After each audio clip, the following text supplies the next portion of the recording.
คุณยงมุสาขอว่ามือไหว้เจ้าพี่น้องที่เคารพทุกท่านครับสารธรรมกำเมืองครับมาปะกับเจ้าพี่นายน้องของเฮาแล้วนะครับกับมาวันนี้ก็มาอยู่กับการสูตรโยโกห้องปั่มเป่งภาวนาไปด้วยกันครับกับการสูตรโยโกห้องปั่มเป่งภาวนาในวันนี้จะเอาบทภาวนาที่เป็นกายานุสติกรรมฐานครับก็จะเอามาสูตรกับเจ้าพี่นายน้องของเฮาได้ฟังกันนะครับเนาะแล้วก็เฮาก็จะได้ปั้มเป็นกายานุสติกรรมฐานไปด้วยกันโดยนะครับเนาะครับก็วันนี้เฮาจะได้ขอสุมาแก้ว5โกธากก่อนนะครับเนาะ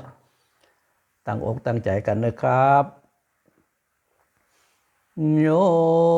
สเนสินโนวราปทิโมเลมรังสเสนังมหันติงวิเจโยสัมโพธิมาคัจฉิอนันตัญญารโนโลกุตโมตัง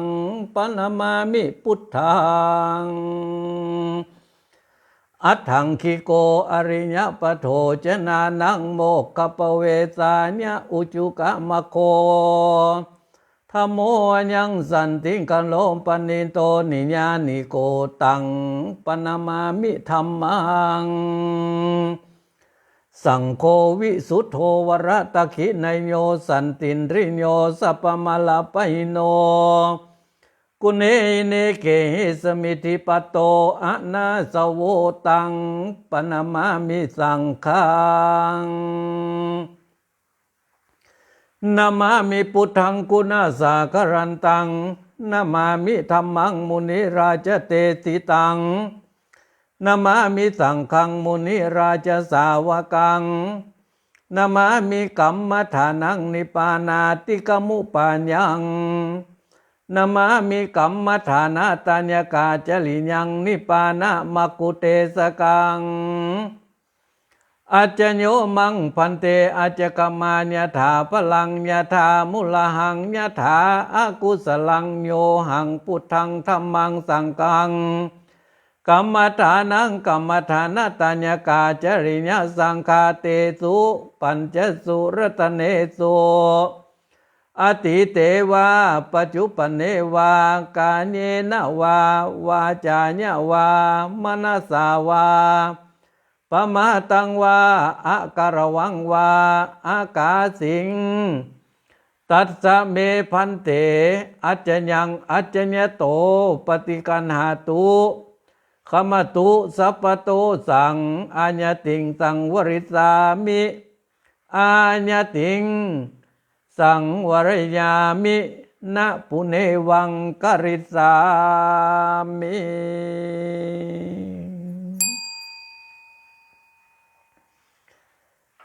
นะโมพุทธายะนะโมธัมมายะนะโมสังฆายะ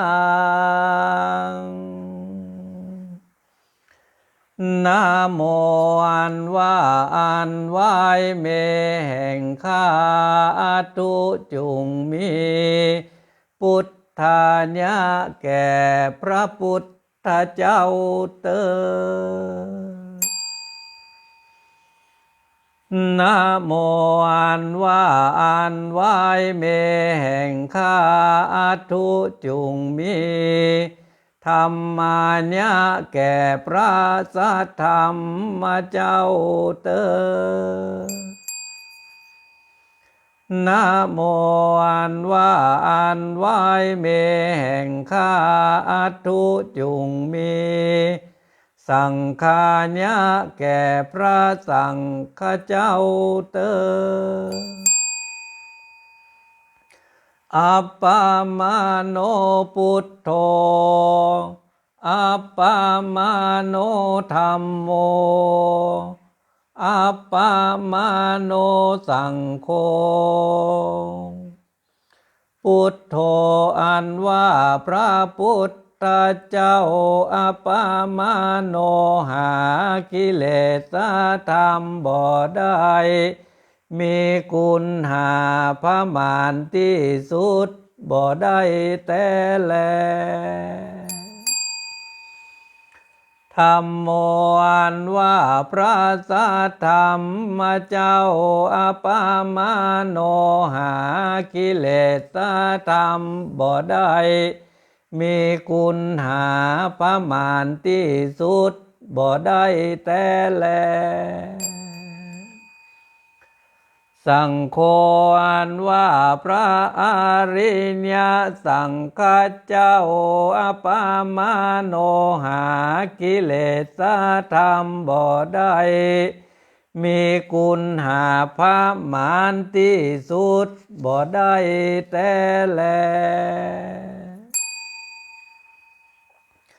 พุทโธเมนาโถธัมโมเมนาโถสังโฆเมนาโถกัมมัฏฐานังเมนาถัง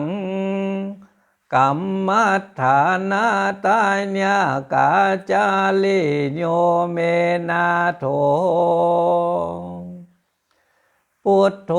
อันว่าพระพุทธเจ้านาโถก็เป็นที่เปิ้งเมแห่งข้าแลธัมโมอันว่าพระสัทธรรมเจ้านาโถ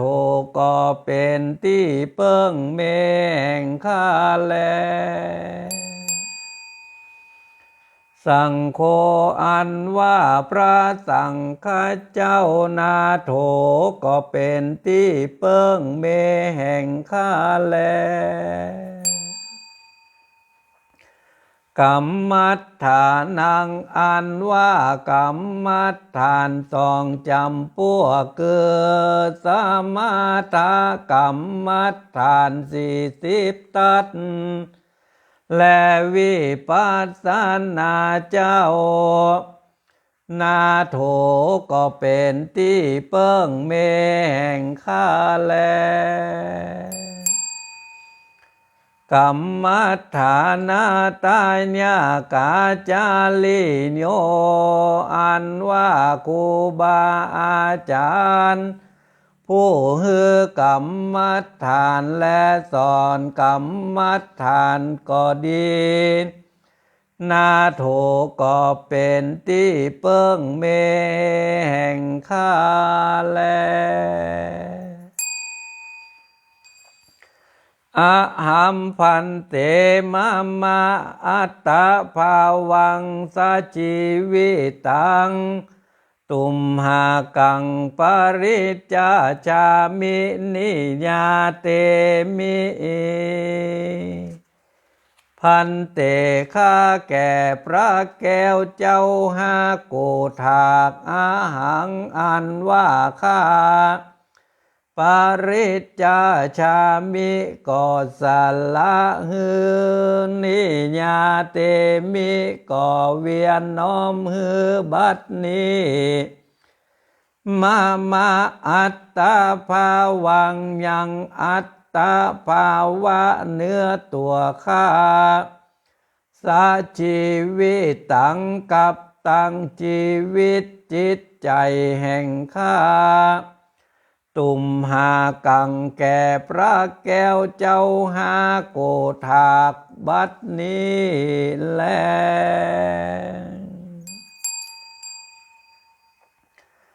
อะหัมพันเตกาญานุสติกัมมัฏฐานังญาจามิกัมมัสสกาญานุสติกัมมัฏฐานังเทธะเมพันเตพันเตข้าแก่พระแก้วเจ้าหาโกธากอาหังอันว่าข้าญาจามิก็ขอเอากาญานุสติกัมมัฏฐานังซึ่งกาญานุสติกัมมัฏฐานพันเตข้าแก่พระแก้วเจ้าหาโกธากตุมเหอันว่าเจ้าข้าตั้งหลาย เทถะจุงเฮือกาญาณุสติกรรมฐานังเสิงกะญาณุสติกรรมฐานเมแก่ข้าแลอาหัมพันเตอุกาหานิมิตตาปฏิกากานิมิตตาอัปปมานาสมาธิจานะอภิญญังญาจามิพันเตข้าแก่พระแก้วเจ้าหาโกถากอาหังอันว่าข้าญาจามิก็ขอเอาโอกาหานิมิตตาปฏิปากานิมิตตาอัปปนาสมาธิจานะอภิญญาณังเสิงโอกาหานิมิตปฏิปากานิมิตอัปปนาสมาธิญาณะและอภิญญาและ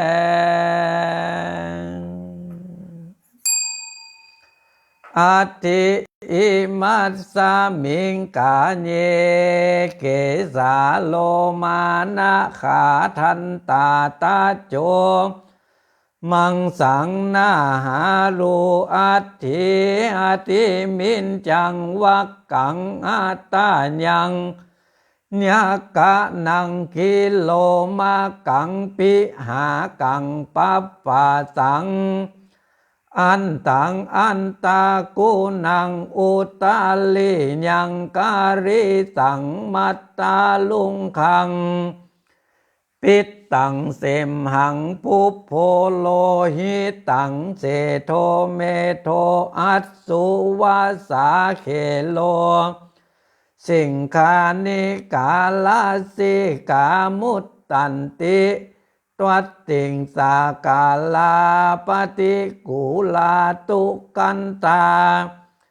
อาสุภาเชกุจฉาวันนาสันฐานากันเตหิอาสัญโยกาสัตโตปาริเจตโต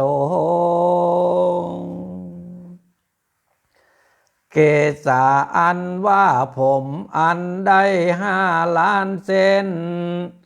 โลมาอันว่าขนอันได้500 เซนนาขาอันว่าเล็บมือเล็บตีนมีได้20 ตัดทันตาอันว่าเขี้ยว32 เล่มตาโจอันว่าผืนหนังหอมกันได้เต้าหมากตัน1มังสั่งอันว่าจีนได้900 แตงหน้าหาลูอันว่าเอ็นหลวงอันได้7,000 เซนอัฐิอันว่ากระดูก300 ตอนอัตถิมินจังอันว่าคำมองดูกคือเอ็นอันอยู่ในขวงดูกวักกังอันว่าหมากแก้ว2ห้อมกันเป็นควันเดียวกันคือหัวใจอยู่หาตายังอันว่าก้อนจีนหัวใจมีน้ำเลือดอยู่ประมาณฝ่ามือ1ญากะนังอันว่าตับคนใบมีกีบเดียวปลายมุมไว้ตับคนมีพัญญาหูลวกมี2 กีบปลายแง้มเลี่ยมไว้กิโลมากังอันว่าพังผืดปิหากังมามคือว่าลิ้นป้างอยู่ข้างปลายซ้ายปัปภาสังอันว่าปอดอันได้32 กีบ อันตังอันว่าไส้ใหญ่ผู้ใจมี32 คดยาววาหนึ่งในยะหนึ่งว่ายาวศอกหนึ่งไส้ผู้ยิงมี28 คดเหตุว่าไว้โอกาสะเพื่อมารลูกฮือลูกไว้อยู่ที่หันแลอันตะกุนังอันว่าไส้น้อยเกี่ยวไส้ใหญ่ยาวเต้ากันเหมือนงูน้อยเกี่ยวงูใหญ่อยู่นั่นแลอุตาลียังอันว่าอาหารอันกินเป็นดังซึกหมากนั้นกาลีสั่งอันว่าอาหารละอันกินเก่าเน่าอยู่ไส้สุดเหมือนดังเอาดินดากเหลืองยัดใส่ในบอกออกมาเป็นอาจมแลมัทธะลุงคังอันว่าออกหัวเหมือนแป้งเน่านั้นปิหากังอันว่าน้ำดีมี2 จำพวกหนึ่งอยู่ในฟักในโลงจำพวกหนึ่งซ่านไปถึงตัวแลเนื้อหนังคือเกิดเป็นตุ่มคันเป็นหิดเป็นฝีนั้นแลเสมหังอันว่าสะเลดขึ้นคอพระมารเต็มบาทเล็กลูกหนึ่งฮือบังเกิดเป็นเปียทินาปุพโพอันว่าน้ำหนองคือเลือดซุกเป็นหนองอาสะไหลที่เกิดที่เจ็บที่บาดโลหิตตังอันว่าน้ำเลือดมีพระมารเต็มบาทเล็กลูกหนึ่งย่อมฮือเป็นเปียทินาเสโทอันว่าน้ำเหืออันเกิดยามฮ้อนไหมเมโทอันว่ามันคุณอัตสุอันว่าน้ำตาย่อมเกิดมียามเมื่อเป็นทุกข์และยามปีติยินดีวาสาอันว่ามันแหลวคือไข่ข้าวเกิดเมื่อยามลำบากและยามจักตายนั้นแลเคโลอันว่าน้ำลายสิงคานิกาอันว่าขี้มูกลาสิการว่าน้ำยางเหลืองอาสะไหลอยู่ที่กระดูกต่อกันว่าน้ำยางเหลืองแลเชิมแล้วนั้นเล่าคู่เหยียดก็ดีกันว่าน้ำยางเหลืองคนเหนียวมาลวดกัดเจ็บกระดูกต่อก็ตำนั้นแลมุตตังอันว่าน้ำเงี้ยวอันเหลืองคุณดังเงี้ยวงัวแลน้ำดังนั้นแลตวัดติงสากาลาอันว่าอาการโศกโคกได้32 อันนี้ปฏิกูลากวนนายตุกันทามีกลิ่นคันทะอันเหม็นอสุภาบ่ดีบ่งามสักอันเชกุจฉากวนจะกวนกิเลสวันนะสันฐานะกันเตหิด้วยกันทะและวันนะสันฐานอาสาโยกาสโตด้วยอากาสที่อยู่แลที่อาสะไหลแห่งเขาตั้งหลายปาริเฉตโตด้วยที่สุดที่ขาดแห่งเขาตั้งหลายอัตถิก็มีมักว่ามาตั้งอยู่อิมัสสมิงกาเยในตนอันนี้หมดเสียงแล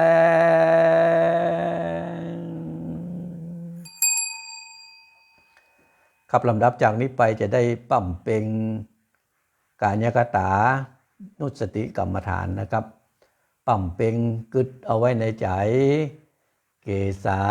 ปฏิกูลาเกสาปฏิกูลาว่าได้มันยากก็ว่าเป็นกรรมเมืองเฮาก็ได้นะครับผมบ่ดีบ่งามกวนนายกวนกิเลสเหม็นสาบกวนเหม็นข้าวแต้เกสาปฏิกูลาผมบ่ดีบ่งามเกสาปฏิกูลาผมบ่ดีบ่งามปั่มเป่งอยู่ในใจว่าไปใจเน้อ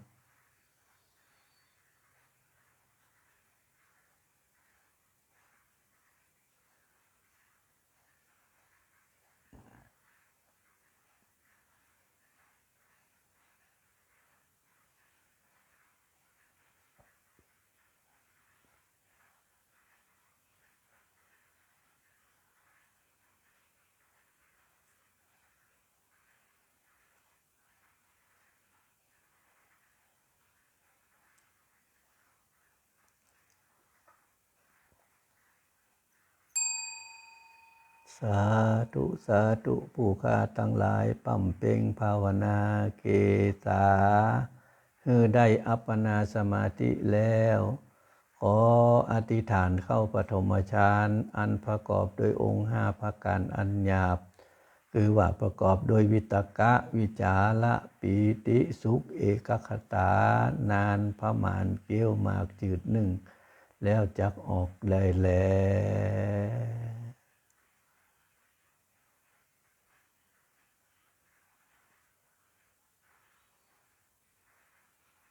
สาธุสาธุผู้ข้าทั้งหลายปั่มเป่งเกสากรรมฐานเท่านี้แล้วขอยกยอไว้เหนือหัวก่อนแล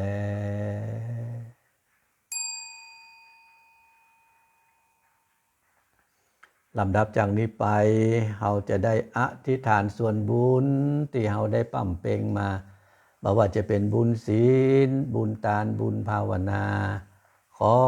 บุญทั้งหลายเหล่านี้ทรงอยู่ให้ตนตัวหมู่เฮาเจ้าข้าทั้งหลายได้ถึงความสุขขอให้บุญกุศลทั้งหลายเหล่านี้ทรงอยู่ให้ตนตัวหมู่เฮาเจ้าข้าทั้งหลายได้เข้าถึงพระนิพพานจากนั้นเราจะได้อุทิศผลบุญผลกุศลที่เราได้ปั่มเป่งมานี่ไปให้กับสรรพสัตว์ทั้งหลายไปให้กับเทวบุตรเทวดาเทปาอาหักไปให้กับพ่อแม่ครูบาอาจารย์ญาติโกโหติกาสัมปันธวงศาพี่น้องของเฮาเป็นลำดับถัดกันไปนะครับหิมังตานากัมมังนิปปานาปัจจายโยโหตุโนนิจจังอิมังศีละกัมมังนิปปานาปัจจายโยโหตุโนนิจจังอิมังภาวนากัมมังนิปปานาปัจจายโยโหตุโนนิจจังยังกินจิกุสลังกัตตปังกัมมังสเปหิอัมเหหิกตังปุญญังโนอนุโมตันตุสุนันตุโพนโตเทวสังขารโยเยเตวะอัสสมิงทานเนอติกตาติกายุกาเสตาโหนตุสัพพสัตตานังสุขีอัตตานังปริหรันตุมาตาปิตาสุขิตาโหนตุทุกขาปมุญจันตุสัพเพญาตกาสุขิตาโหนตุทุกขาปมุญจันตุสัพเพอัญญาตกาสุขิตาโหนตุทุกขาปมุญจันตุสัพเพปิสาสัพเพญขาสัพเพเปตาสุขิตาโหนตุทุกขาปมุญจันตุสัพเพนัคขตาสุขิตาโหนตุทุกขาปมุญจันตุสัพเพเทวาสุขิตาโหนตุทุกขาปมุญจันตุ สเปอาจาริญุปัจจญาสุขิตาโหนตุทุกขาปมุนจันตุสัพพสัมปตินังสมิจจันตุโว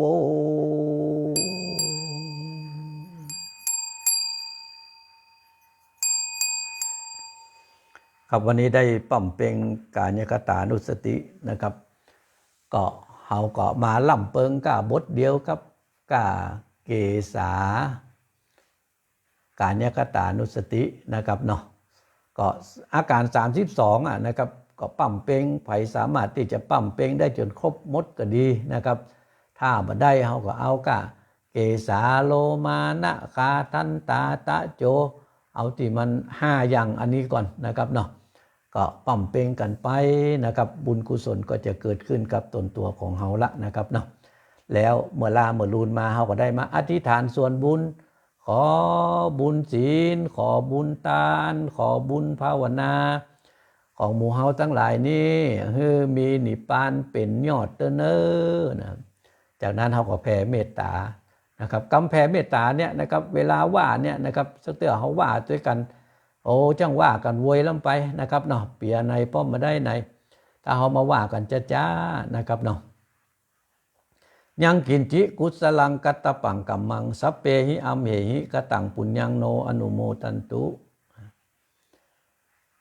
บุญกุศลอันใดอันหนึ่งที่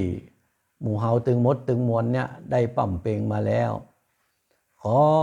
บุญเราขอให้เทวบุตรเทวดาทั้งหลายจงมาอนุโมทนาในบุญอันนั้นขอให้เทวดาทั้งหลายจงฟังขอให้เทวดาทั้งหลายที่มาในที่นี้แล้วมีอายุยืนยาวขอให้สัตว์ทั้งหลายจงบริหารตัวเก่าจงมีความสุขขอพ่อแม่จงมีความสุขขอพ่อแม่จงปล่อยตัวเก่าออกจากทุกข์ขอญาติกาทั้งหลายจงมีความสุขขอญาติกาทั้งหลายจงปล่อยตัวเก่าออกจากทุกข์เน้อขอหมู่ที่บ่ใจญาติโกโหติกาทั้งหลายจงมีความสุขขอหมู่ที่บ่ใจญาติโกโหติกาทั้งหลายจงปล่อยตัวเก่าออกจากทุกข์เน้อขอปีศาจขอยักษ์ขอเพศทั้งหลายจงมีความสุขขอปีศาจขอยักษ์ขอเพศทั้งหลายจงปล่อยตัวเก่าออกจากทุกข์เน้อขอนักขัตทั้งหลายจงมีความสุขขอนักขัตทั้งหลายจงปล่อยตัวเก่าออกจากทุกข์เน้อขอ